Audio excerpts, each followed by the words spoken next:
This video is sponsored by SBO Digital Marketing. இது ஒரு work from home opportunity. இதை use பண்ணிக்கோங்க.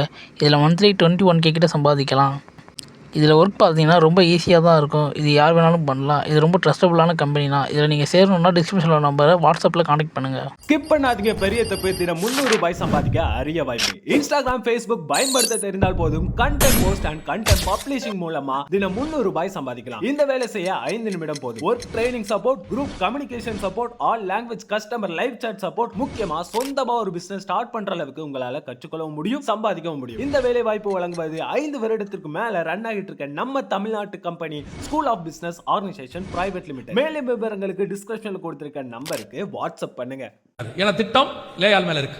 பல நேரங்களிலே நீங்கள் எடுக்கிற முடிவு கண்களின் அடிப்படையில், பல நேரங்களில் நீங்கள் எடுக்கிற முடிவு அறிவின் அடிப்படையில், புத்தியை தெளிவிக்கிறதுக்கு இச்சிக்கப்படத்தக்கதாக இவங்க நம்ம லைஃப் பார்ட்னரா தான் நல்லா இருக்கும், இந்த வேலை எனக்கு கிடைச்சா நல்லா இருக்கும், இந்த ஊர்ல இருந்தா நல்லா இருக்கும், ஒவ்வொன்றுக்கும் முடிவு எடுக்கிறோம், இந்த படிப்பு நல்லா இருக்கும். திருப்பி சொல்றேன், நீங்க படிங்க, ஆனா கர்த்தர் என்ன சொல்றாரோ அதை படிங்க. இன்னைக்கு எது மேல இருக்கு, இன்னைக்கு எது பெருசா இருக்கு, ஃபியூச்சர்ல இதுதான் ரொம்ப சூப்பரா வரப்போகுது, அதன் அடிப்படையில் படிக்காதீங்க. இன்னைக்கு எந்த இடத்துல இருக்கணும், இன்னைக்கு அமெரிக்கா பாருங்க, ஒரு காலத்துல அமெரிக்காவுக்கு எல்லாம் ஓடினாங்க, அமெரிக்கான்னு போனாங்க. இன்னைக்கு அமெரிக்கா விட்டு கிட்டத்தட்ட எத்தனையோ லட்சம் பேர் ரிட்டர்ன் ஆயிட்டாங்க, பல நாடுகளுக்கு ரிட்டர்ன் ஆகுறாங்க. இன்னைக்கு அமெரிக்கா வாழ தகுதி இல்லாத நாடாக மாறுகிறது. நான் யூகேல போய் படிக்க போனேன், அதாவது வேலைக்கு போன போது ஆண்டவர் அங்கிருந்து இங்க ஊழியத்துக்கு வர சொன்னார், இந்தியாவுக்கு. ஆனால் எல்லாரும் சொன்னாங்க, யூகே விட்டு போகாத, நல்ல சம்பளம், நல்ல வாழ்க்கை, 10 வருஷம் கழிச்சு நீ அப்படி இருக்கலாம் இப்படி இருக்கலாம். நாங்க ஆண்டவர் மட்டும் நீ வந்துரு, நான் பாத்துக்கிறேன். வந்துட்டேன். நான் சொல்ல 2004 வந்துட்டேன். இப்போ அங்க இருக்கிறவரே சொல்றாங்க, இங்க வாழ முடியாது, இது அவ்வளவு நல்லா இல்ல, அங்க இருக்கிறவங்களுக்கு அது ஓகே, நமக்கு இது செட் ஆகாது, என்னைக்கு இருந்தாலும் நம்ம திரும்பி இந்தியாவுக்கு வந்துடலாம்னு பாக்குறோம்னு சொல்றாங்க. அன்னைக்கு கர்த்தர் சொல்லி நான் வந்ததுனால இன்னைக்கு கௌரவமா சாட்சி சொல்றேன். இல்லனா நான் என்ன சொல்லுவேன்னா, விரட்டி அடிச்சு நானும் ஓடி வந்திருப்பேன். ட்ரம்ப் மாதிரி ஒரு ஆள் வந்தா சரியா போயிடும். கவனிச்சு கொள்ளுங்க, கண்களை வைத்து புத்தியை வைத்து எதையுமே செலக்ட் பண்ணாதீங்க, டிசிஷன் எடுக்காதீங்க.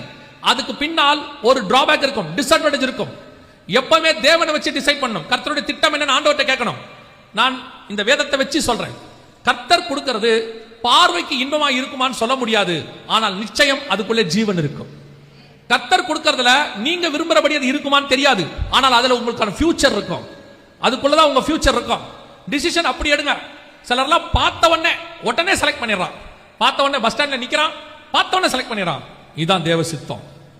எப்படா சொல்றேன், நானும் ப்ளூ சட்டை அதுவும் ப்ளூ சட்டை, 2 ப்ளூ சட்டை போட்டா தேவ சித்தம்ன்றான்.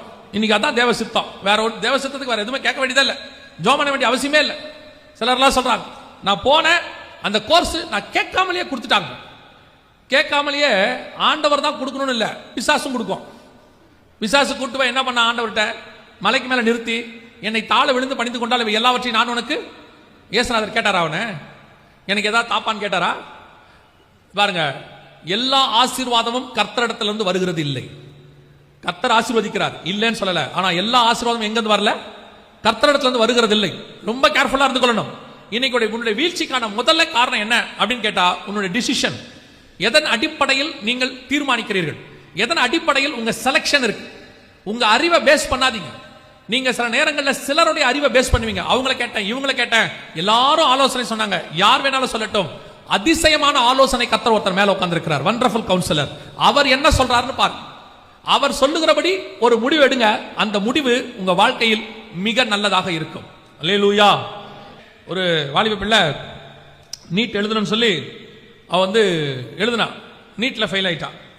அப்ப நான் சொன்னேன், நீ என்ன செய்ய, கூட இன்னொரு சப்ஜெக்ட் படி, நெக்ஸ்ட் இயர் நான் நீட் எழுத போறேன்னா எழுது, நீ இந்த சப்ஜெக்ட் ஒன்று எடுத்து படிச்சுக்கிட்டே எழுது, ஏன்னா 1 இயர் வேஸ்ட் பண்ண வேணாம் அப்படின்னு. அப்போ அவளும் சரி நான் சொன்னேன்றதுக்காக கீழ்ப்படிஞ்சு அவ ஒரு கோர்ஸ் எடுத்துட்டு படிச்சுக்கிட்டே நீட் எழுதுனா. போன வாட்டியை விட நீட்ல இந்த வாட்டி மார்க் குறைவாயிருச்சு. அப்போ சொன்னா அவ, நான் நல்லா தான் படிச்சுட்டு போனேன், நான் காட்ஸ் வில்னு ஒன்று இருக்கு, எல்லாரும் டாக்டர் ஆகணுங்கிறது காட்ஸ் வில் இல்லை. டாக்டர் ஆகணும், தேவ சித்தம் இருக்கு. சிலர் இன்ஜினியர் ஆகணும், சிலர் IAS ஆகலாம், IPS ஆகலாம், என்ன வேணா ஆகலாம், பெரும்பான்மையா ஊழியக்காரன் ஆகலாம். கர்த்தர் திட்டம் என்னன்னு இருக்குது, அதுக்கு தான் நம்ம ஃபோக்கஸ் பண்ணணும். பல நேரத்தில் நாம ஒரு அடம் பிடிச்சு, இல்ல இதுதான் நான் சின்ன வயசுல இருந்து ஆசைப்பட்டுட்டேன். ஆசைப்படுங்க, வேணான்னு சொல்ல, அது தேவ சித்தமா தான் பார்க்கணும். தேவ சித்தம் இல்லைன்னா அந்த ஆசையை விடுறதுக்கும் நீங்க தயாராக இருக்கணும். ஆதாமுடைய முதல் வீழ்ச்சி, அவனுடைய செலக்ஷன் ராங் செலக்ஷன். ரெண்டும் பக்கத்துல இருந்துச்சு, ஜீவ விருட்சமும் நன்மை தீமை அறியத்தக்க விருட்சமும். ஆனால் நன்மை தீமை அறியத்தக்க விருட்சத்தை விட ஜீவ விருட்சம் பார்வைக்கு இன்பமா இருந்துச்சு. அவன் செலக்ட் பண்ணிட்டான், லோத்து செலக்ட் பண்ணாரு, யாக்கோபு செலக்ட் பண்ணாரு. எல்லாமே ஒரு இடத்துல அவர்களுக்கு பெயின்ஃபுல்லாக இருந்துச்சு. கடைசியில் அவர்கள் அது வீழ்ச்சியாக மாறுகிறது.